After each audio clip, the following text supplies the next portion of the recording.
الله على محمد صلى الله عليه وسلم. صلوا على النبي محمد يا نبي سلام عليك يا رسول سلام عليك يا حبيب سلام عليك صلوات الله عليك يا نبي سلام عليك يا رسول سلام عليك يا حبيب سلام عليك صلوات الله عليك.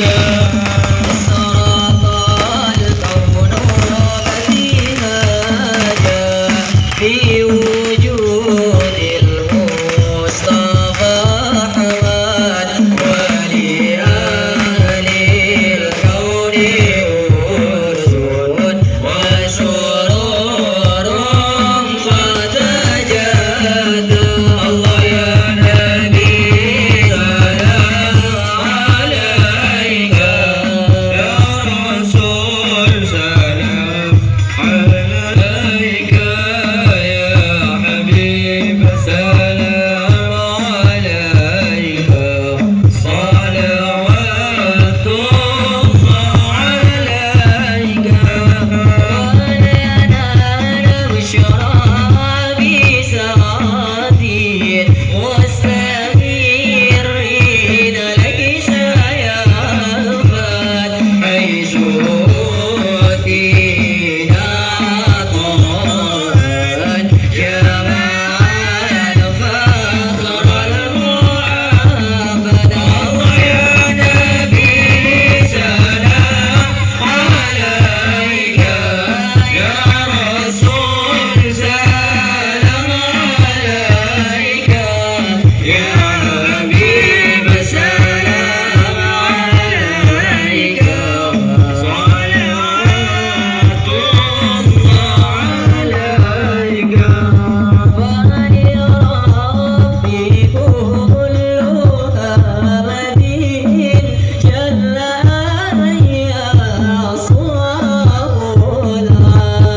إذا عبانا بوجود المصطفى الهادي محمد. الله يا نبي سلام عليك يا رسول سلام عليك يا حبيب سلام عليك صلوات الله عليك.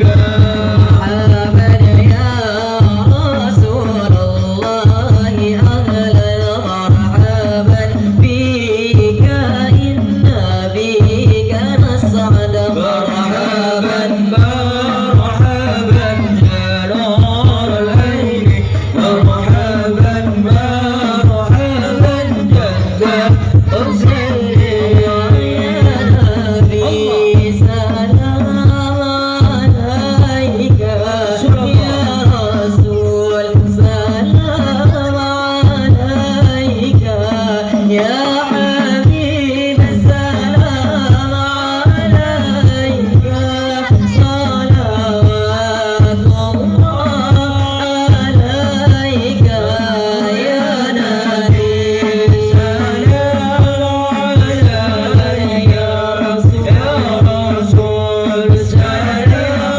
عليك يا حبيب سلام عليك صلوات الله عليك. اللهم صل وسلم وبارك عليه وعلى آله وصحبه. صلوا على النبي محمد. Hadirin dimohon untuk duduk kembali.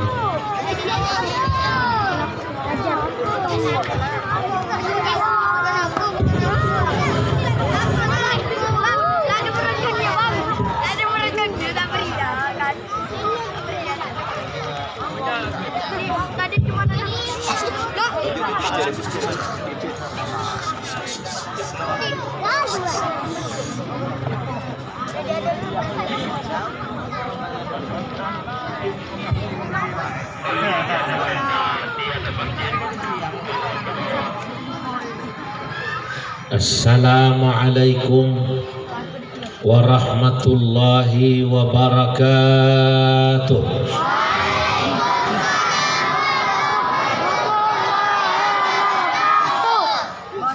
Alhamdulillahilladzi ja'ala likulli ummatin syir'atan wa minhaja wa khassa hadhihi al-ummah biawdahiha ahkaman wa hujjaja. Wassalatu wassalam ala sayyidina wa habibina wa syafi'ina wa maulana Muhammadin alladhi mayyazahu Allah ala khawasi ruslihi mu'jizatan wa mi'raja wa ala alihi wa ashabihi wattabi'ina lahum bi ihsan alladzina hum kahudatil ummah fi falakid duja amma ba'du. Fanahdatul ulama'i syajaratun tayyibah asluha thabitun wa far'uha fis sama' wa hiya ta'ti bi bayani syari'ati allati hiya adlun kulluha rahmatun kulluha hikmatun kulluha maslahatun kulluha wa tal'abu hadhihi al-jam'iyyah dawraha fi islahil ummah wa islahil watan wa islahil ardil ma'murah. Amma ba'du. Hadratal muhtaramin, para alim ulama, para masyayikh, para kiai, wabil khusus rais syuriah yang hadir, baik dari PWNU maupun PCNU. Wabil khusus pula Ketua PWNU Kalimantan Barat, Profesor Dr. Kiai Haji Syarif, beserta jajaran pengurus PWNU, begitu juga pengurus PCNU Pontianak, syuriatan wa tanfidiyatan wa banoman wa lajnatan, baik syuriahnya, tanfidiyahnya, banomnya, ansor fatayat muslimat, pagar nusa, maupun juga lembaga-lembaga yang hadir. Pengurus MWC NU Kecamatan Pontianak Tenggara yang menjadi sahibul bait bersama pengurus Masjid Babul Islam, hadirin wal hadirat semuanya, yang tidak lupa saya sebut pejabat yang hadir, baik TNI, Polri, Pak Camat, Pak Kapolsek, Pak dan Ramil. Insya Allah semuanya semoga diberkahi Allah Subhanahu wa Ta'ala. Pertama-tama sebelum saya mau mulai ngaji, supaya ngajinya nikmat, saya mohon panitia ini, anak-anak yang di depan ini bisa geser ke masjid. Ya, anak-anak ini semua yang kecil-kecil geser ke sana. Yang di sini diisi yang tua-tua sini. Yang tua-tua jangan di pinggir jauh di sini. Ayo, yang jauh-jauh ajak ke sini semua. Ya. Yang di sana pinggir jalan suruh ke sini semua. Nah, supaya ngaji kitabnya enak. Anak-anak di masjid sana.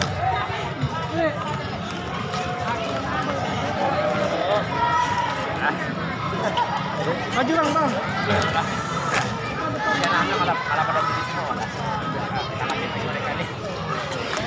Tore. Sini. Nah, ngiring. Maju. Nah, ibu-ibu juga boleh maju. Bapak dua sini laki-laki. Ibu maju. Atau cukup ya, ibu-ibu enggak apa-apa, disuruh cukup. Cukup. Yang penting anak-anak tadi bisa geser. Nah, saudara-saudara para hadirin yang dimuliakan Allah, malam hari ini alhamdulillah satu kebahagiaan buat saya bisa hadir di Pontianak Tenggara di Kelurahan Sepakat berapa? Jalan Sepakat 2.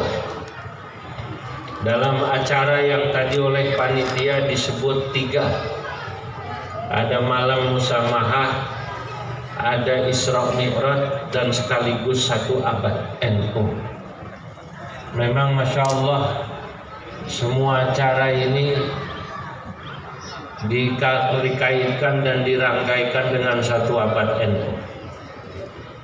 Rupanya masyarakat kita ini masih belum bisa move on. Kalau bahasa sekarang apa? Move on untuk tidak mengadakan acara 1 abad. Terutama orang-orang Madura. Saya kemarin malam Kamis di Pamekasan, diadakan oleh PCNU Pamekasan di tengah gerimis yang hadir 10.000 di lapangan, tidak ada yang bubar barang satu. Saya dari situ percaya kalau katanya mayoritas penghuni surga itu orang Madura.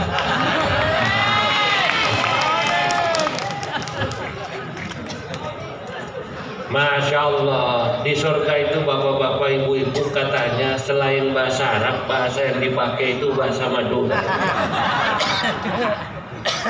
Begitu orang dipersilahkan, dikasih salam, Salamun alaikum tibtum fadkhuluha khalidin.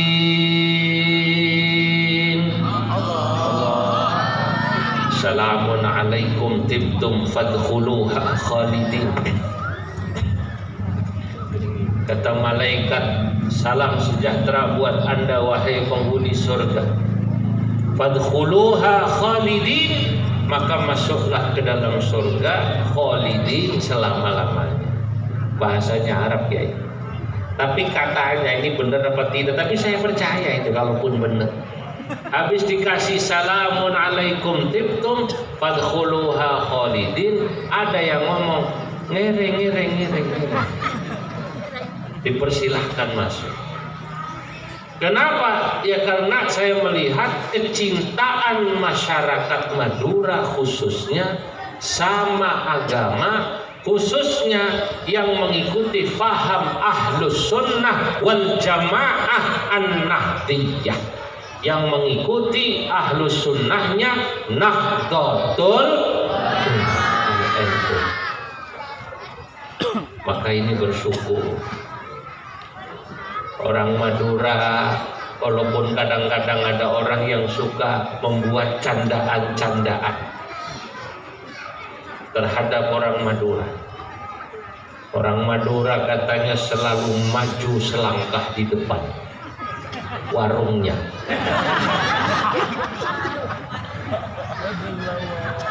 Betul.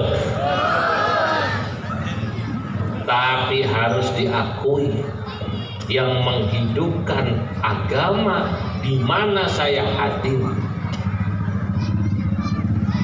di mana tuh namanya, dekat Singapura, Batam, Madura. Orang Madura. Di Ambon, Madura. Saya ke Australia, Madura juga. Saya ke Amerika, Madura juga. Di Malaysia karuan Madura semua. Loh, di Australia Masya Allah orang Madura tuh hebat. Walaupun bolak-balik ditangkap sama polisi perairan Malaysia, Australia, tetap saja Madura bisa jawab. Nyari ikan dari Sumeneb sampai itu Australia, ditangkap sama polisi laut Australia. Kata polisi laut Australia, "Loh, Anda telah memasuki wilayah laut kami, Anda melanggar wilayah laut kami." Apa kata orang Madura? "Loh, kata siapa? Laut kok milik sampean? Ini lautnya Tuhan."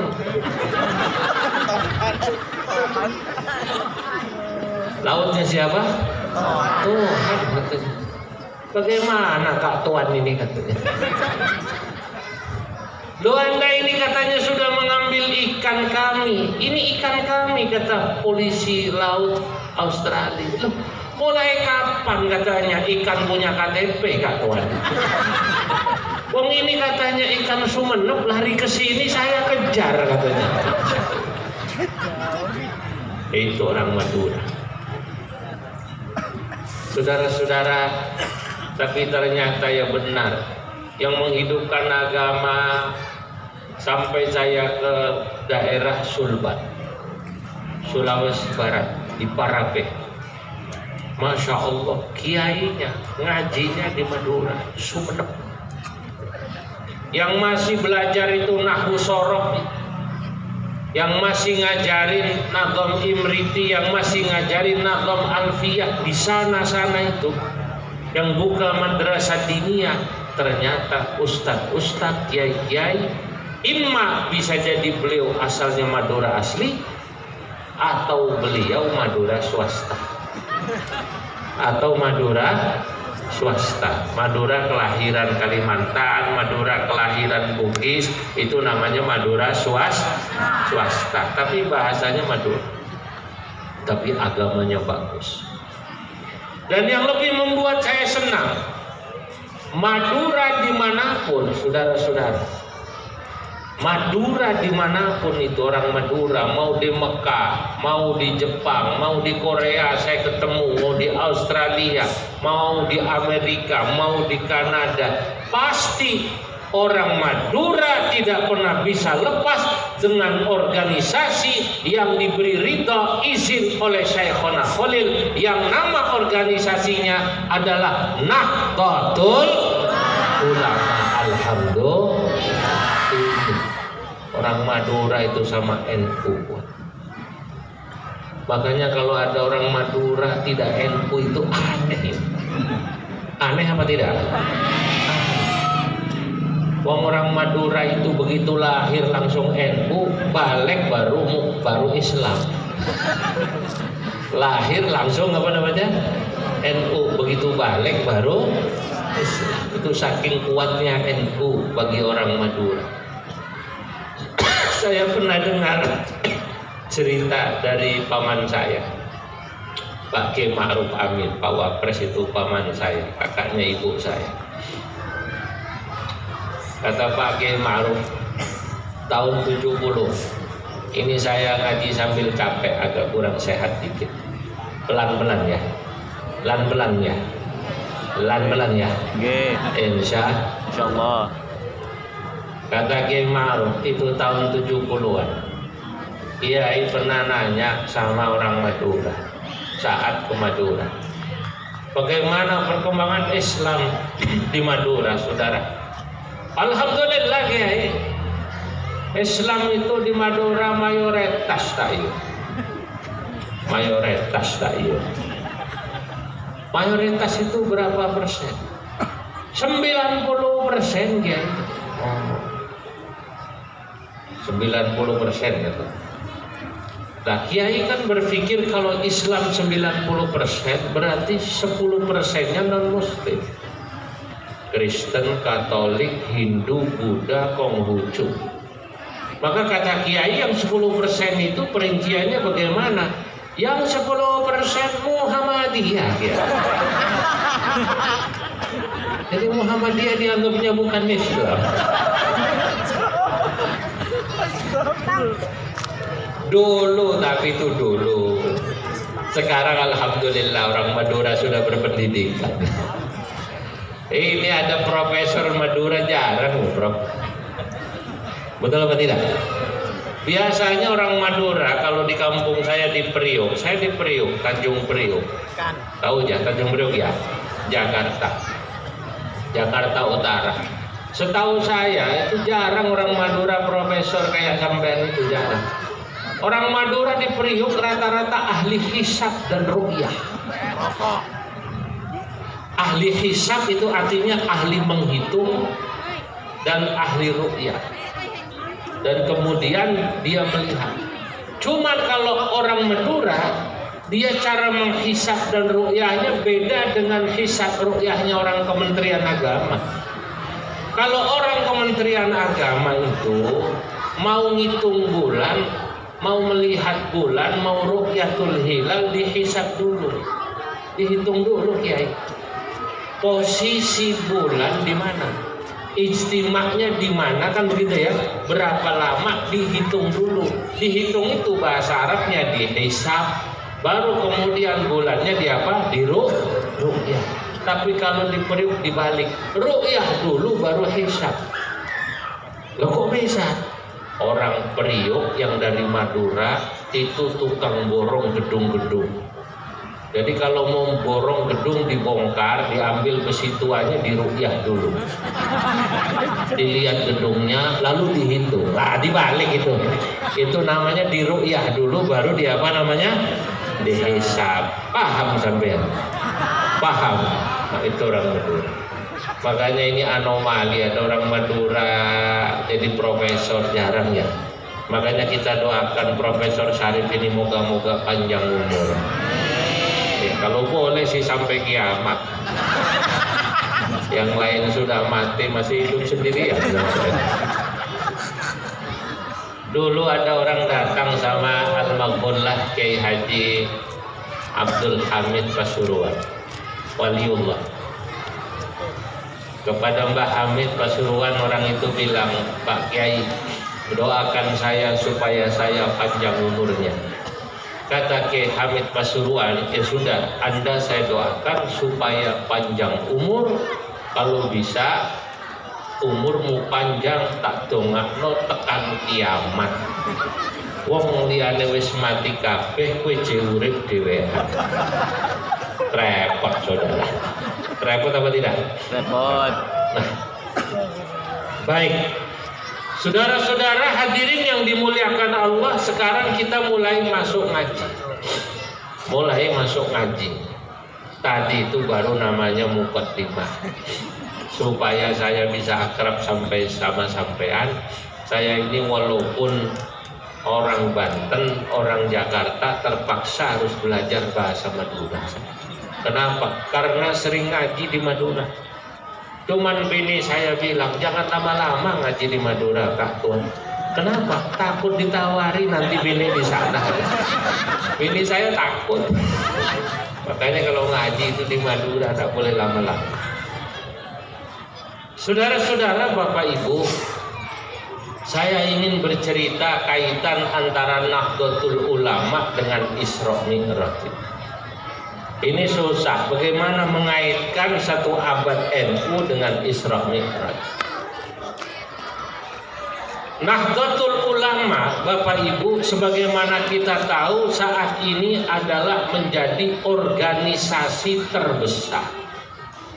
Bukan saja di Indonesia, tapi juga di dunia.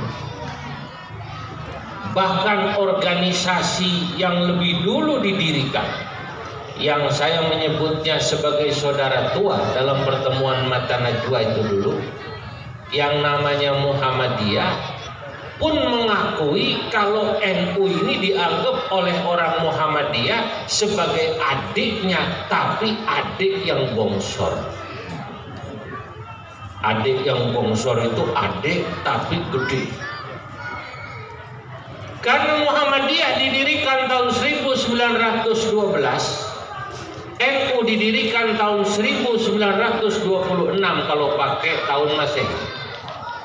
Kalau pakai tahun Hijriah, NU didirikan tahun 1344. Makanya tahun ini satu abad karena yang dipakai dihitung adalah tahun Hijriah.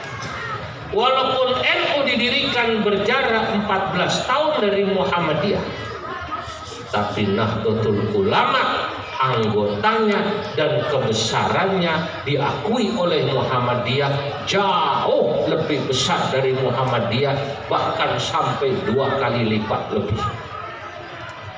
Maka dulu almarhum Gus Dur tidak khawatir, Pak, ketika orang-orang bilang kenapa kok kalau NU masjidnya jarang pakai pelang NU, masjid NU. Madrasahnya juga kadang-kadang jarang pakai pelang NU. Sementara kalau Muhammadiyah langsung masjidnya dikasih cap Muhammadiyah, kan begitu kan? Madrasahnya dikasih cap Madrasah Muhammadiyah. Waktu itu beliau dengan peneliti dari Eropa atau Amerika naik mobil dari Jakarta sampai Jawa Timur. Ini kalau tidak salah namanya Bob Hefner atau Martin van Dunessen, saya lupa. Tapi dua-duanya kemarin hadir pada acara Muktamar Fikih Peradaban dan saya bertemu. Robert Hefner atau Bob Hefner saya bertemu di Amerika, di Boston juga. Beliau bilang pada Gus Dur, Gus, saya ini kok sepanjang jalan katanya saya lihat itu pelang-pelang Muhammadiyah, masjid Muhammadiyah, sekolahan SD Muhammadiyah. Kok saya jarang melihat ada pelang sekolah atau masjid NU? Almarhum Gus Dur jawab, kata beliau, itu yang tidak ada pelangnya NU semua. Banyakan mana yang ada pelangnya sama yang tidak ada pelangnya? Ya banyakan yang tidak ada pelangnya. Lah ngukur NU itu sederhana, gampang. Coba sampean datang ke Aceh. Dari Aceh terus jalan se Sumatera sampai Lampung. Dari Lampung kemudian nyebrang Jawa dari Banten sampai Banyuwangi atau Situbondo. Saya sudah keliling itu Jawa. 1 tahun saya keliling Jawa dari ujung barat sampai ujung timur Banyuwangi. Ini pondoknya ini Kak Tuhan ini, Kiai Sukoreja. Ya. Sukoreja. Sampai sana, sampai Bondowoso, sampai mana-mana saya keliling. Lalu Anda nyebrang ke Bali, lalu Anda nyebrang ke NTB, lalu Anda nyebrang ke Kalimantan, lalu Anda ke Sulawesi, saya sudah kelilingi Sulawesi, lalu Anda ke Maluku, lalu Anda ke Papua. Semua masjid-masjid itu kalau sholat subuh pasti pakai kunut. Pasti pakai kunut. Allahumma hdina fiman NU kata saya, us NU. Walaupun nggak pakai pelang semuanya pasti NU. Selama saya keliling itu, saya dengar setiap masjid nunggu waktu sholat pakai sholawatan. Yang Sunda selawatannya Sunda. Orang Sunda selawatannya Sunda. Ya Rabbi bil Mustafa baligh maqasidana waghfir lana ma madha ya wasi'al karami. Kata saya pasti NU. Sebab Muhammadiyah gak ngerti selawatan. Rahasia tapi jangan ngomong-ngomong. Ke Jawa itu juga selawatan semua. Ada masjid Masya Allah subuh yang selawatan orang tua Pak Kiai. Sepertinya pensiunan Pak Kapolsek. Selawatannya ngenes pakai bahasa Jawa. Senajan urip duit pas-pasan, sing penting atine kepaiman,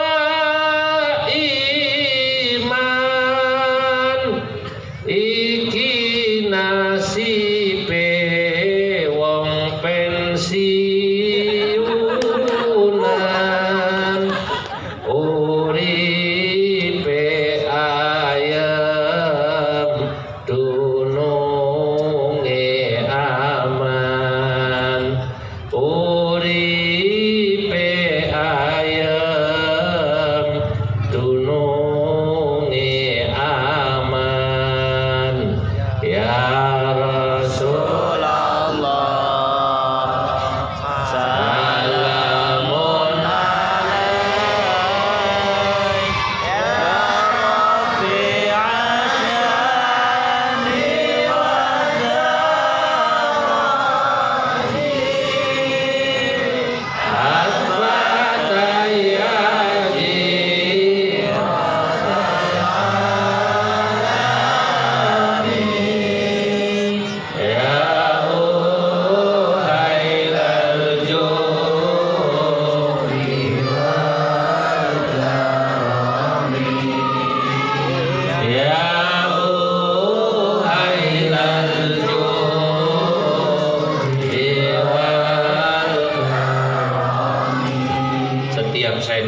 satu daerah di Indonesia.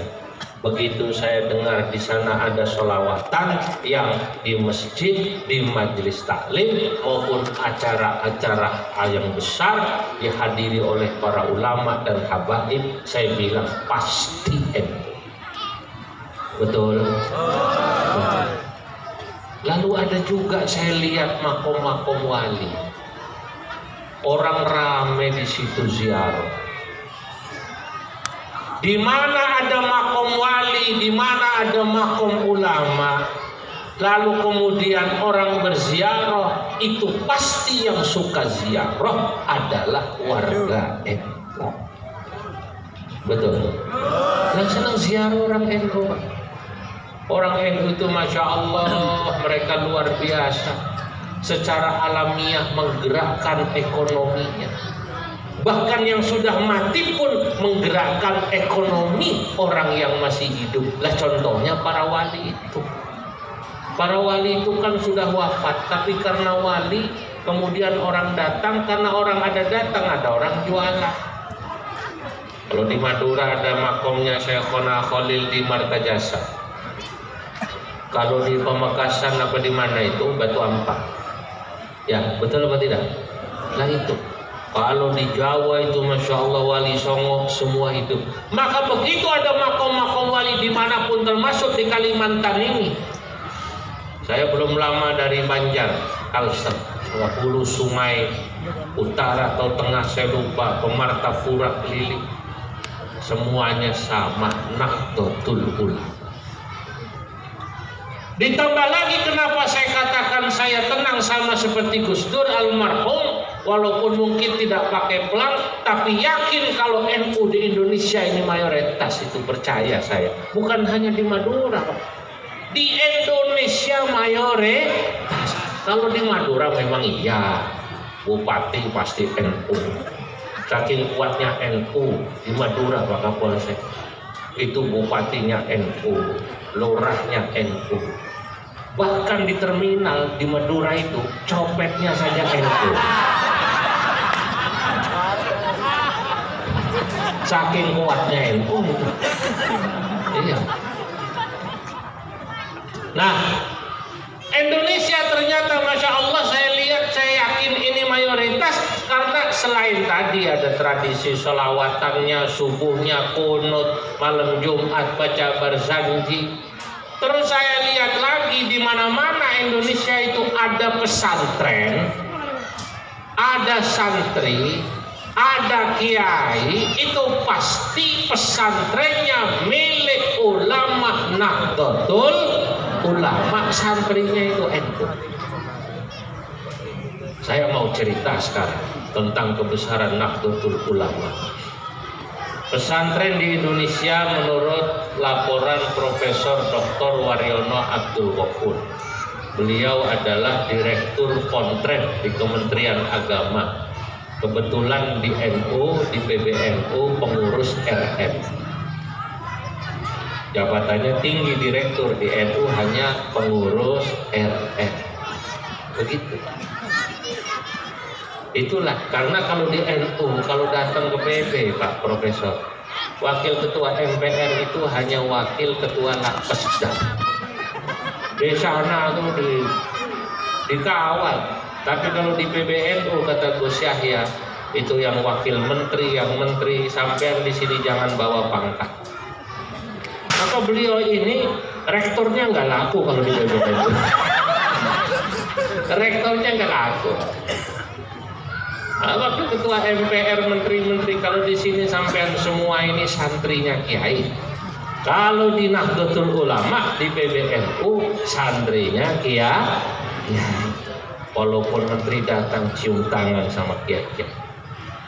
Nah, pesantren waktu saya bertemu Profesor Dr. Waryono Abdul Ghafur dalam sebuah acara, saya tanya, ada berapa jumlah pesantren di Indonesia? Pesantren di Indonesia Bapak Ibu yang tercatat di Kementerian Agama yang tercatat ini ada 34.000. Di seluruh Indonesia pesantren ada berapa? 34.000. Saya tanya dari 34.000 itu berapa pesantrennya NU? Ternyata jawabannya dari 34.000 pesantrennya Nahdlatul Ulama ada 32.000. Masya Allah. Berapa persennya itu? Hampir 95%. Itu juga ternyata dari 32.000 sebenarnya Kiai NU pondoknya lebih, bukan 32.000. Tapi ada yang tidak didaftarkan di Kementerian Agama. Kenapa? Alasannya dua. Kadang kiainya saking ikhlasnya tidak mau didaftarkan, atau kedua saking takutnya sama bini tua tidak mau didaftarkan, karena kalau didaftarkan ketahuan punya bini baru di cabang ini, di pondok cabang. Paham? Nah, ini NU. Makanya sekarang orang baru tahu begitu ada harlah 1 abad. Geger dunia. Ulama-ulama luar negeri datang ke Indonesia geger. Lihat kok ada harlah 1 abad di Sidoarjo, macetnya panjang. Itu Sidoarjo udah tumpah manusia. Panitia lapor, perkiraan yang hadir di Sidoarjo katanya 2,5 juta. Manusianya 2,5 juta. Tapi 2,5 juta ini sama orang Madura masih ditawar. Madura memang susah ditawar. Jangan 2,5 juta lah, 2,3 juta lah begitu. Saking banyaknya. Ya Allah, penuh. Itu di Sidoarjo. Saya yakin orang-orang Kalimantan, Pontianak ini kalau Sidoarjo dekat pasti datang. Betul apa tidak? Sayang Sidoarjo jauh. Tapi kata Prof. Syarif, alhamdulillah Pontianak atau Kalimantan Barat sudah mewakilkan ada 300 yang resmi bersama PWNU datang ke sana. Pertanyaannya, kenapa Nahdlatul Ulama begitu bisa dicintai oleh masyarakat Indonesia sampai Masya Allah pengikutnya sekarang ini dalam survei terakhir Al-Fara kurang lebih jumlahnya hampir 60% dari populasi Muslim Indonesia. Kalau Islam di Indonesia ini sekarang katanya jumlahnya kurang lebih ada 230 juta, maka berarti 60% dari 230 juta itu ya kurang lebih yang NU itu 140 juta. Terus sekarang kenapa kok NU bisa sampai dicintai begini? 140 juta orang Islam di Indonesia, dari Sabang sampai Merauke, saya sudah datangi itu semua, Masya Allah. Kok bisa NU semua? Ya itu karena memang NU itu ajarannya 100% mengikuti ajaran yang diajarkan oleh Nabi Muhammad Sallallahu Alaihi Wasallam dan para sahabatnya. Itulah yang disebut Ahlus Sunnah wal Jamaah, sama persis. Dan bahkan salah satu cirinya ajaran NU itu adalah apa yang juga diajarkan oleh Nabi ketika beliau Isra Mi'raj. Bapak Ibu, Nabi itu sebelum Isra Mi'raj dalam hadis-hadis sahih diceritakan dibawa oleh malaikat Jibril ke tepian sumur Zamzam. Di tepian sumur Zamzam dibelah dada Nabi ini. Dada Nabi dibelah, lalu dibersihkan. Wa mala'ahu imanan wa ilman wa hikmatan, lalu diisi dengan iman, ilmu, dan hikmah. Hikmah ada yang mengartikan akhlak. Ada orang bertanya, kenapa kok dada Nabi dibersihkan ketika beliau mau berangkat Isra Mi'raj? Apakah dada Nabi itu kotor, saudara? Jawabannya jelas tidak. Nabi adalah orang yang paling bersih hatinya. Nabi tak punya sifat hasud, Nabi tidak punya sifat sombong. Bahkan Nabi dipuji oleh Allah Subhanahu wa taala dalam Al-Qur'an. Wa innaka la'ala khuluqin 'adzim.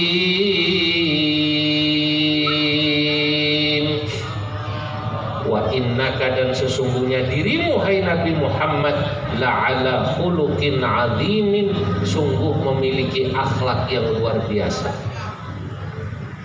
Lalu kalau Nabi dibersihkan hatinya padahal beliau sudah bersih dan akhlaknya luar biasa, kenapa harus dibersihkan, dioperasi? Kata para ulama, sesungguhnya peristiwa syaqqus sadri, pengoperasian dada Nabi adalah ibrah, pelajaran buat kita semua umatnya, bahwa kehidupan kita itu berat panjang, sama seperti gambaran Isra Mi'raj. Isra Mi'raj itu kan gambaran perjalanan hidup manusia. Kata seorang ulama tafsir dari Mesir bernama Imam Al-Maraghi yang pernah jadi Syekhul Azhar, dalam tafsir Al-Maraghi beliau katakan Isra, perjalanan Nabi dari Mekah menuju Masjidil Aqsa, adalah ar-rihlatul ardiyah, perjalanan bumi. Lalu Mi'raj, Nabi naik ke Sidratil Muntaha, Bapak Ibu, itu adalah ar-rihlatus samawiyah, perjalanan langit. Jadi Isra Mi'raj ini gambaran bahwa kita hidup ini ada hablum minan nas, ada hablum minal lah. Karena perjalanan manusia ini panjang, godaannya banyak, kalau mau selamat harus dikasih bekal. Bekalnya apa? Bekalnya iman, bekalnya ilmu, bekalnya akhlak. Itu kenapa Nabi dibersihkan. Dulu saya waktu kecil, saya tidak tahu apakah Masjid Babul Islam ini suka menyetel selawatan ini. Zaman saya kecil dulu, asal mau subuh, selawatan ini disetel. Namanya selawat nida. Begitu selawat disetel, kita tahu berarti kalau bulan puasa imsak. Kalau mau maghrib berarti sebentar lagi buka. Di selawat ini waktu kecil saya belum tahu artinya, tapi begitu saya dewasa saya tahu bahwa selawat ini menceritakan Isra Mi'raj. Dipopulerkan oleh seorang ulama qori munsyid mukri Mesir namanya Syekh Mahmud Al-Qushairi. Assalatu wassalamu alaik ya imam al-mujahidin. Di sini ada ini. Tadi di hotel saya dengar itu, masjid sebelah saya setel ini. Tahu masjid mana? Ini sebelah hotel ini. Masya Allah, NU berarti di sini.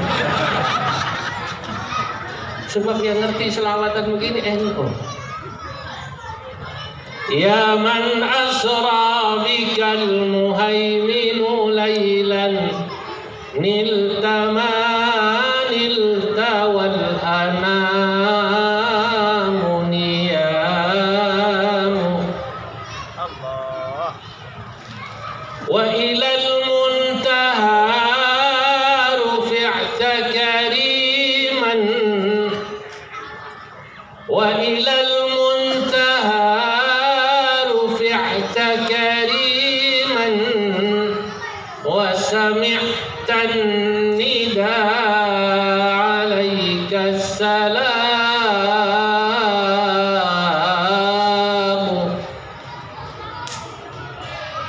Saya dengar cerita ini. Ya man asra bikal muhaiminu laylan, wahai Nabi yang mulia, yang Allah zat yang al-muhaimin memperjalankan dirimu laylan. Laylan ini kalau santri pakai isim nakirah. Allah tidak menggunakan isim ma'rifat, Kiai. Allah tidak mengatakan al-laila. Karena memang kalau al-laila, subhanalladzi asra bi 'abdihi lailan, bukan subhanalladzi asra bi 'abdihi lailan.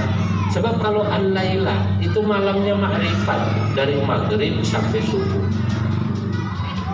Nabi, kata Imam Ibnu Katsir dalam tafsirnya dan juga dalam kitabnya yang lain Al-Bidayah wan Nihayah, itu Isra Mi'raj hanya lailan ai fi ba'dil lail, sebagian waktu malam. Ada yang mengatakan 4 jam Nabi Isra Mi'raj.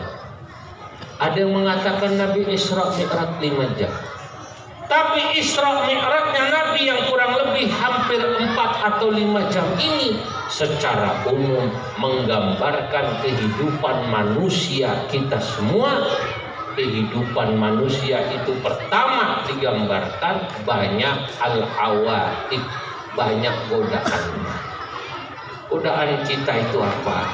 Waktu kita baca ngaji kita Isra Mi'raj, godaan kita itu ada godaan dari setan, ada godaan dunia, ada godaan Yahudi, Nasrani. Nah sekarang ini terbukti godaan umat Islam berat, Pak. Ngaji zaman sekarang beda dengan ngaji zaman dulu, betul apa tidak? Maka tadi tuh kalau anak-anak di wisuda itu lain dengan zaman kita waktu kecil. Zaman kita dulu itu ngaji godaannya paling jalannya becek, jalannya belok kalau hujan, tak ada lampu gelap. Tapi zaman dulu anak suruh ngaji gampang. Anak-anak kecil itu walaupun tidak di pesantren, mereka pasti pinter kalau suruh nasri. Nasoro ditasrif. Nasoro yang suruh nasron wa mansoron fahuwa nasirun wadaka mansurun. Sekarang saya sering datang ke satu tempat, anak-anak disuruh nasrif bingung. Doroba ditasrif. Doroba ya dribu drum band. Doroba kok jadi drum band? Doroba ya dribu. Lah kenapa? Sebab anak-anak sekarang kecil-kecil sudah main HP. Betul. Dulu cuma TV, Pak. Yang punya TV orang kaya. TV-nya hitam putih. Jadi ngaji masih bisa. Anak-anak tahun 80-an Masya Allah rata-rata pinter ngaji. Tahun 90-an masih rata-rata pinter ngaji. Tapi sekarang berat. Banyak masjid-masjid ini sekarang nggak di kota, nggak di kampung. Itu cari muadzin anak muda susah. Semua yang azan kakek-kakek. Giliran ada anak muda azan, modalnya cuma suara yang keras dan panjang. Tapi begitu azan, ujungnya lupa. Hayya 'alas shalah.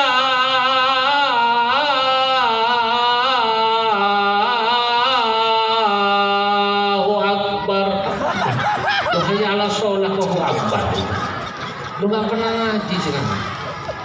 Ini godaan. Maka tadi saya sambil duduk nunggu di sana, saya lihat di sini anak-anak tadi tampil haflah akhir sana. Ini kalau di kampung kan haflah namanya ya. Saya masih gembira.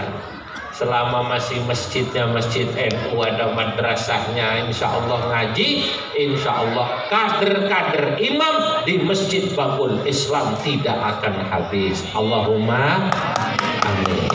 Lah itu. Makanya beri dukungan tadi sama pengurus. Pengurusnya tadi ngenes, tadi saya dengar laporan. Kalau PWNU katanya temennya gubernur begitu ya. Yang mana tadi pengurusnya itu? Kalau PCNU katanya temennya wali kota. Giliran MWCNU temennya camat, temennya Kapolsek dimintain dana, enggak punya anggaran. Enggak enak ada Kapolsek di sini. Saudara-saudara, sudah insya Allah orang Islam warga NU saya percaya kaya-kaya. Amin. Kaya-kaya, Pak. Asal mau betul kita mengajak mereka. Orang Islam warga NU itu paling senang sedekah. NU di Cilacap. Sekitar sebulan lalu saya ke Cilacap. Haul di Pondok Al-Ihya Ulumuddin. Itu sugihan. Ketua NU-nya ngomong sama saya, PCNU Cilacap ini supaya buat PCNU Pontianak dicatat, setiap bulan dari koin NU terkumpul 1,6 miliar. Setahun hampir 20 miliar. Tahun depan targetnya, ini PC bukan PW, Pak. PC. Insya Allah tahun depan, kata Kiai Nasruddin, ketua PCNU-nya, cerita pada saya, targetnya tahun depan 30 miliar. Jadi NU-nya gagah, nggak perlu lapor kayak tadi ke camat, nggak ada anggaran, sambil bawa proposal, ya arhamar rahimin irhamna, ya arhamar rahimin. Jangan Pak, jangan begitu Kak Tuan. NU gagah, ya warganya diajak, kasih celengan. Istri saya juga ketua muslimat, warga muslimat, nama istri saya dikasih celengan kayak susu itu, kotak susu, dikasih tulisan koin muslimat NU. Akhirnya muslimat NU di kampung saya, karena istri saya ketua muslimat NU di kota sana, kalau bikin acara udah tak pernah bikin proposal. Saya bilang jangan bikin proposal, Mbak Hashim kaya raya. Mbak Abdul Wahab Hasbullah itu mendirikan NU dengan perjuangan. Keliling Indonesia, saudara-saudara, menjual sawah dan lain sebagainya. Kalau warga NU mau berjuang, insya Allah NU kaya. Betul apa tidak? Nah, iya. Makanya saudara-saudara, kalau ada orang yang menganggap NU kecil, berarti dia tidak paham Indonesia. Dia tidak paham Indonesia.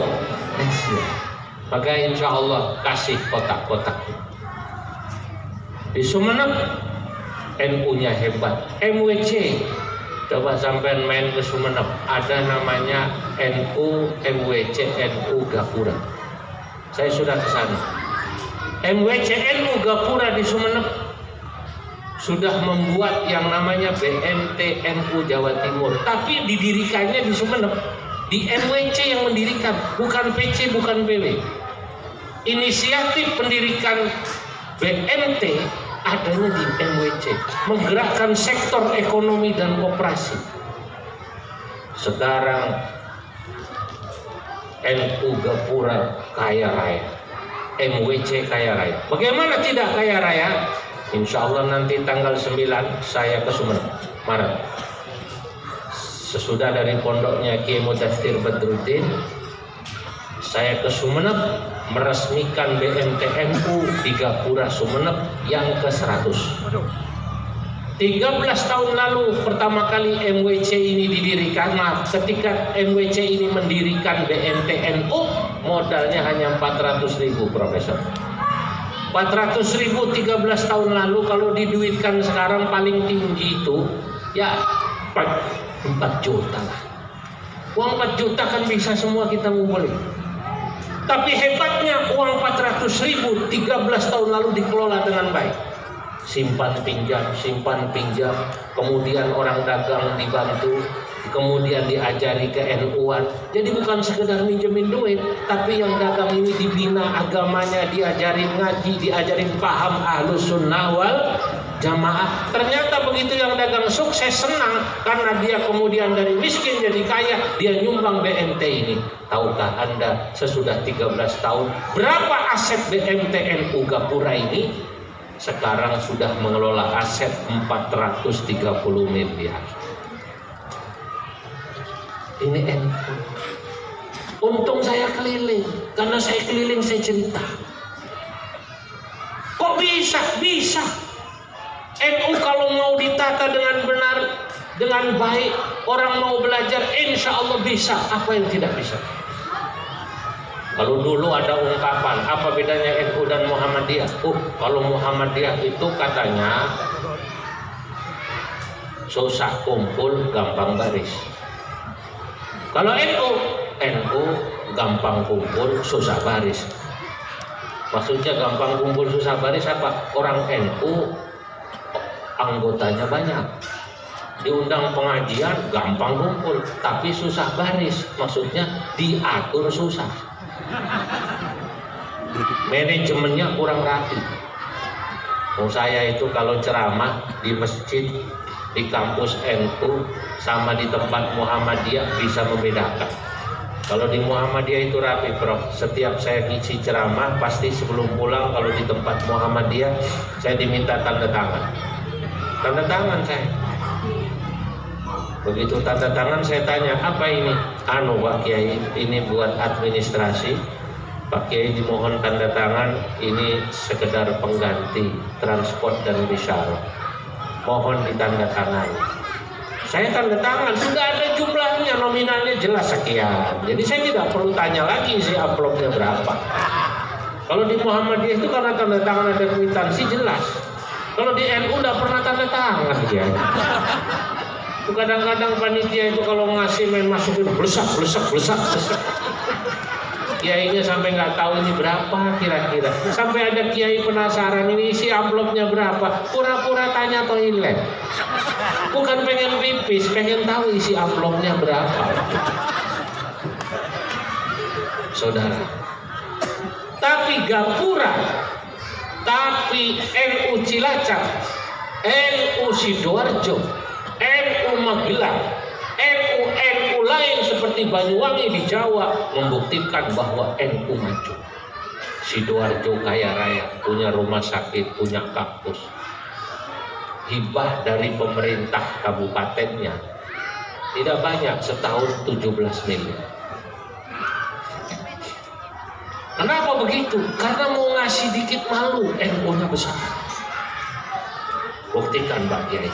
Kalau Pontianak panjenengan bisa bikin NU hebat, ranting-ranting dihidupkan, anak ranting dihidupkan, muslimatnya hidup, ansornya hidup, fatayatnya hidup, ibnunya hidup, lembaga-lembaga hidup termasuk ekonominya hidup, kampusnya hidup. Insya Allah pemerintah dengan sendirinya mengejar-ngejar NU akan membantu, bukan pengurus NU yang ya arhamar rahimin. Irham. Di Cilacap bupatinya bingung, sampai nanya saya harus kasih berapa sama NU, karena NU anggaran sendirinya saja sudah bisa bikin rumah sakit, gedung-gedungnya. Nah makanya di abad yang kedua ini saya ingin ayo kita tata NU kita agar kemudian tadi orang tidak lagi mengatakan NU gampang kumpul tapi susah baris, tapi sekarang di abad kedua kita buat NU gampang kumpul bisa baris insya Allah. Maka harus menempatkan orang yang tepat. Kalau kepala koperasi BNT kuliahnya harus jelas, kuliah manajemen itu di sana. Santri situ kiri, tapi kemudian kuliahnya manajemen dan ekonomi. Jangan guru nahu megang BNT. Guru seorang megang BNT nggak ngerti Pak ya. Nanti nasir terus. Betul. Ditata yang rapi. Nah, saudara-saudara kembali kepada NU.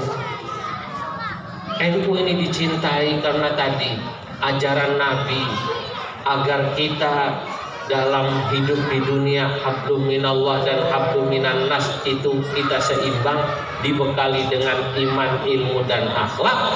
Inilah yang menjadi kunci kenapa NU dicintai di Indonesia. NU dicintai di Indonesia karena memang Nahdlatul Ulama adalah organisasi diniyah ijtimaiyah.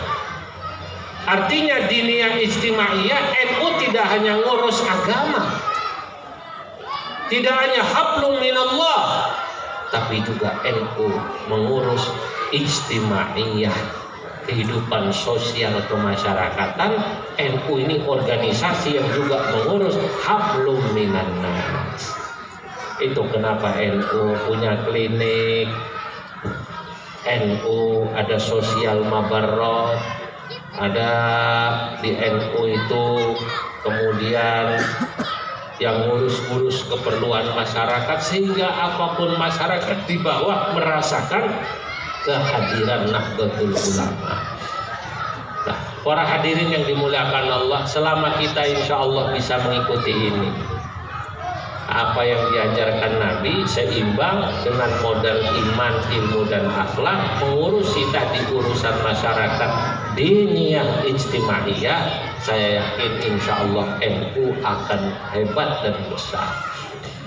Secara khusus sebelum saya sudahi ngaji malam hari ini, ya, saya ingin sampaikan kepada para hadirin yang ada di sini bahwa insya Allah tantangan Anda semua panjenengan sami, ya, sampean-sampean semua urus NU dan urus agama ini berat. Tapi kalau kita insya Allah ikhlas, ya, ikhlas mengikuti bagaimana ikhlasnya para muassis, mengikuti ikhlasnya para ulama-ulama kita, ya, jangan tanya kalau saya jadi pengurus NU, kalau saya jadi warga NU dapat apa. Saudara, tanyalah apa yang saya bisa berikan buat Nahdlatul Ulama. Insya Allah kalau kita sudah memberikan buat Nahdlatul Ulama, insya Allah sama saja kita sudah berjuang dengan agama. Karena berjuang di NU artinya berjuang di Islam. Hanya pahamnya paham Ahlus Sunnah wal Jamaah. Sebab sekarang sampean kalau tidak ikut NU, saya khawatir.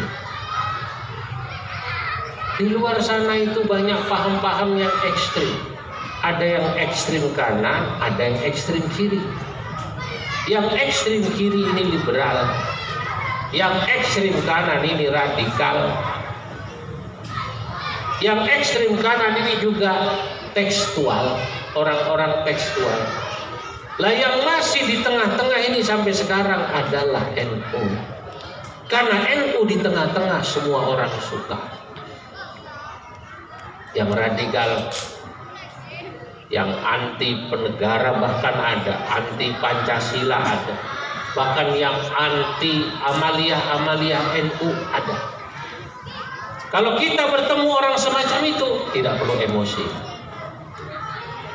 Kemarin di Madura sempat ramai, ada ustadz katanya diusir, betul ya? Ya. Di PBNU ini dibahas, di bawah ini tolong tidak perlu kita begitu. Karena Indonesia ini namanya negara demokrasi, semua boleh hidup.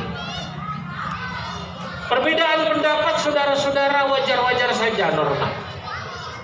Orang boleh berbeda dengan kita. Kalau dia tidak setuju sama tahlil, terserah. Kalau dia tidak setuju dengan tawasulan, terserah. Dia tidak setuju dengan manakiban, terserah. Bahkan dia lebih suka celananya cingkrang, jenggotan, terserah. Kalau kita barangkali celananya biasa saja, jenggotnya kadang ada, kadang tidak. Perbedaan pendapat semacam ini biasa-biasa saja. Yang pasti yang harus kita sampaikan pada mereka untuk di Indonesia, silahkan kita berbeda pendapat, itu hak Anda. Tapi Anda tidak boleh berbeda pendapat di Indonesia tentang 4 hal. Apa? Pancasila, Bhinneka Tunggal Ika, NKRI, dan Undang-Undang Dasar 45 atau yang disebut PBNU. Pancasila, Bhinneka Tunggal Ika, NKRI, dan Undang-Undang Dasar 45.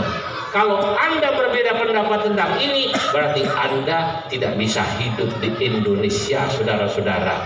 NKRI, Pancasila jaya, saudara-saudara, ini yang pasti.